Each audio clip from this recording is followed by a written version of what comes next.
you are not in a season of trial, but you are in a season of learning. That's what the Lord said. Listen, God asked me to deliver this message to you. Please pay clear attention because it will help you. The trials and the tribulations. This is what God says. Everything has a season. There is a season to learn and there's a season to teach. The Lord said what we humans call a trial season, God is calling the learning season. The Lord said in the seasons of a trial, you are developing your faith, your character, your persistence, your perseverance, and your trust in Him. That's what you need to understand. I am not in a season of a trial, but I am in a season of learning, the Lord is saying. When you focus on His presence, there is a breakthroughs. There is a way where there is no way. He will break the chains that they are stopping you right now. This is the example the Lord gave me. About midnight, Paul and Silas were praying and singing a hymn to God, and other prisoners were listening to them. Suddenly, there was such a violent earthquake that the foundations of the prison were shaken. Listen to this. At once, all the prisoners' doors flew open and everybody's chains came loose. So you see, God is telling you today, in this moment of your trial, lift up the praises, lift up the glory, because then your chains will break loose. The Lord is telling us, is inviting us to worship Him, to glorify Him in our trials. So then the chains, the doors in our prisons, the chains will be broken loose. The proof, it's actually here in the book of Acts. Read it yourself. Then begin to say, God, I need your face.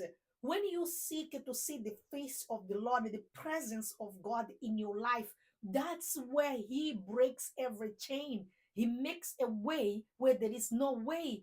God was there with Moses when he was leading the people. That's the time He made the way because He was there. His presence was there with Moses.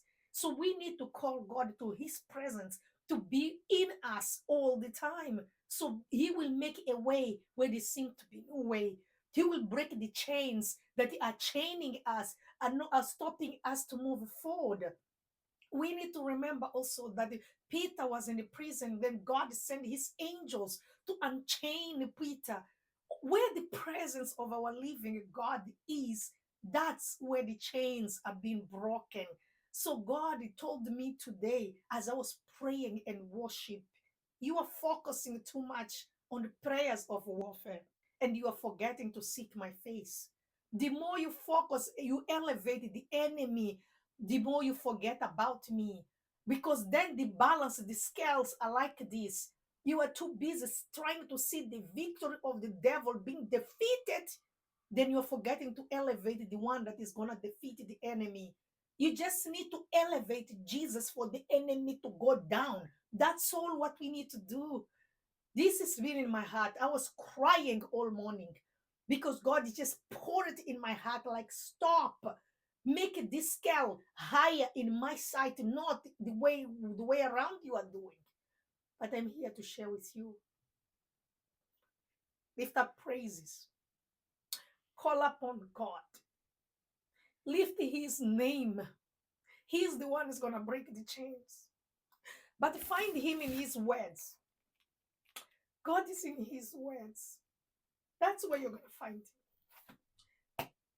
He is the one who's going to break the chains. He's the one who's going to make a way for you where there's no way, where you don't see. It's by lift up your hands and worshiping Him. It's by calling His presence in your life. It's by seeking His face and say, I need to see you now. Forget about my problems. Your face is more important for me than anything else. And let His presence unchain you. Let His presence cast out every fear, anxiety, worries, and everything. Let His presence do what you yourself cannot do. Because the Lord has said that the more you fight the battles of warfare without stopping, without seeking His face, the more your heart gets hardened.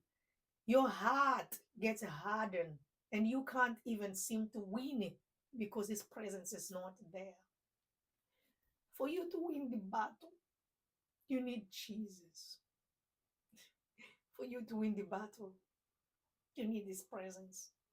You can't win the battle without him. So you need to call his name. You need to seek his face. That's how you're going to win the battle.